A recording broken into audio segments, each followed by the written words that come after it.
Brilliant. So welcome to Exhibit 54. This is another episode. We are joined here today by the lovely, the accomplished Laurie.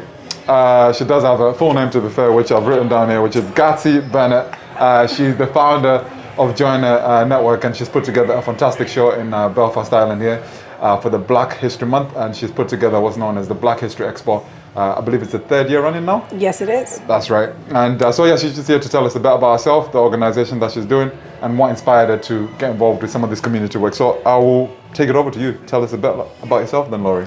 Well, hey, what do you say when you're born in Zimbabwe and you think your whole life is going to be spent living on the streets of Harare and enjoying Masvingo and Gweru and all of the wonderful places, the lovely sunny, we call home, isn't it? But life changes, and I think we need to change with it. And I think what's unique about us as Black people specifically is we're a walking encyclopedia of all of the stories, whether they were your grandparents who told you, what you grow up to know to be true, and what you start saying yourself.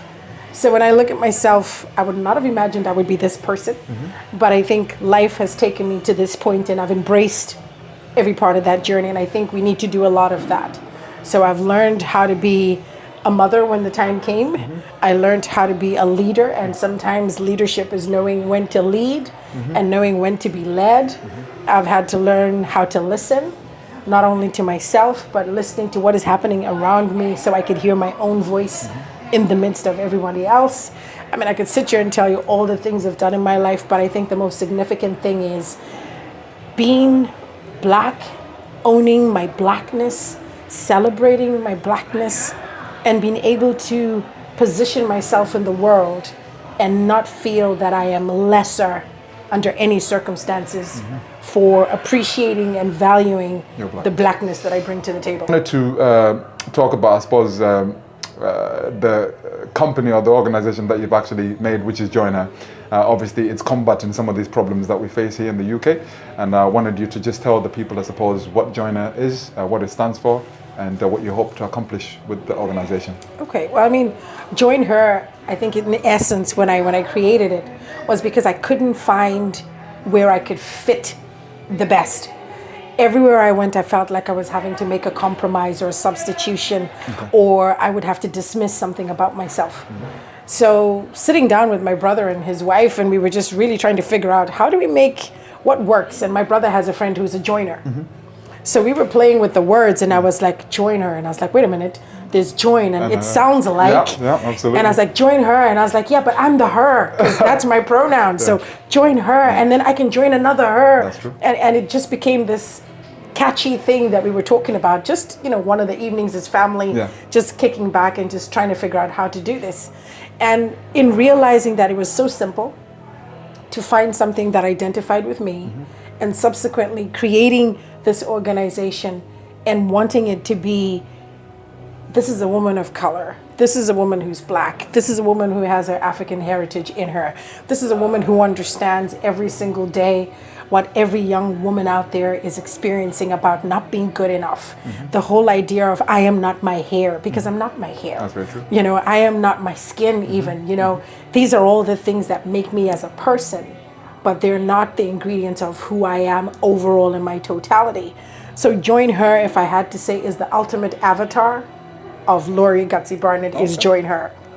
Because in JoinHer, I can be a multiple number of different individuals, personalities, locations. I just let my imagination go wild, and here's an organization that's not going to try and make me fit. Laurie, essentially. I could just be me, and sky's the limit, and even beyond that. And I think that's what we need to do. This idea of a seat at the table, but whose table is it? True, very true. You know what I mean? So I kind of decided I'll go and chop the tree down myself. I'll make the table to fit who I am. I think that's probably an important conversation as well, because sometimes we are caught up in complaining about the issues that we see in today's world, and maybe not enough of us are being courageous enough to take the bull by the horns and try to obviously make a change where we feel the change is needed. So with JoinHer, I wanted you to talk to us about some of the challenges maybe you would have faced, whether it be self-doubt, lack of funding, anything that you would have faced to bring JoinHer up until this point. Well, the only thing I could say is when you think, that go big or go home. Yeah. So I've added to that, I'm the biggest because I am home. Yeah, absolutely. Because this is where we are. And I think the most important thing for me was JoinHer was always going to be a challenging journey. Yeah. Because whenever we think about the fact that we're not home, as in our country of origin, so to speak, you're going to be challenged because the system is different, the expectation is different, the quality is different. And a lot of times, because you show up as yourself, you're judged by the status quo of what is assumed to be the black person that you're measured against. So having to overcome my own, I don't think I can do this, and all the naysayers who are speaking into that space that you create for yourself, having to learn that this is not about it being a sprint, it's a marathon. Absolutely. I have to pace myself. There will be good days, there will be bad days, there will be days where you don't even want to show up at all. There'll be days where you think it was crazy to even think about doing this. But I think the most important thing is allow yourself to grow and develop alongside your business. It's so easy to say, get funding, get resources, but even that is quite competitive now. Very true. So I think we have to think further than outside the box. Think without a box at all. Think without limitation. And don't be afraid to do something that's never been done before. Black History started off as a conversation. Let's do a Black History Expo. And if I must be honest, I was remembering back in the day in Zimbabwe when you were taken to the Harare Agricultural Show, you were taken to Bulawayo for the trade fair, and I was like, I don't see anything like that here. What about if I took those memories from when I was a child and see how can I readapt it? So a lot of this is my childhood experiences and also the nostalgia of the times that I miss that is turning into events and different types of things that we're doing. So I'm always going to say to any person who is trying to do something different, feel the fear, but do it anyway. Yeah, don't let it hold you back. Don't let anything hold you back. I know everyone wants to have the money in the bank, but it's not always going to be there. No. So you're going to have to think creatively. But build relationships with people. Because when you build those relationships with people, the relationships will supersede the money. And that is the most important thing, because the money will come. I know in the Bible it said if you build it, they will come, and so on and so forth. And it's so true even as we speak in today's right now. Build it. And if there's missing windows, missing doors, missing floor, missing roof, it'll come in time, it'll come. But build it anyway. I think you had to hear first from the amazing Laurie. I wanted to move on to representation, which I think the Black History Expo that you put together obviously signifies. And of course, JoinHer, you've got a podcast as part of that, and obviously you do the community engagements that you already do. I was talking to Takuda earlier, who was telling me that there's courses also that you're involved in, and you don't just help Black individuals as it is, you're open to the whole community.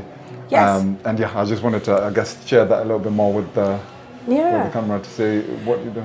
Well, the thing is, in our African culture, we're big on generosity, right? And I remember when I used to go and, when you go into the countryside and it's time with grandma and she decides she's going to bake something, right? Every kid in the neighborhood gets a piece of that cake. You know what I mean? And she never turned anyone away. No. And sometimes I'm looking at her and thinking, how is this woman giving away stuff, and does she have enough to replace what she's giving away?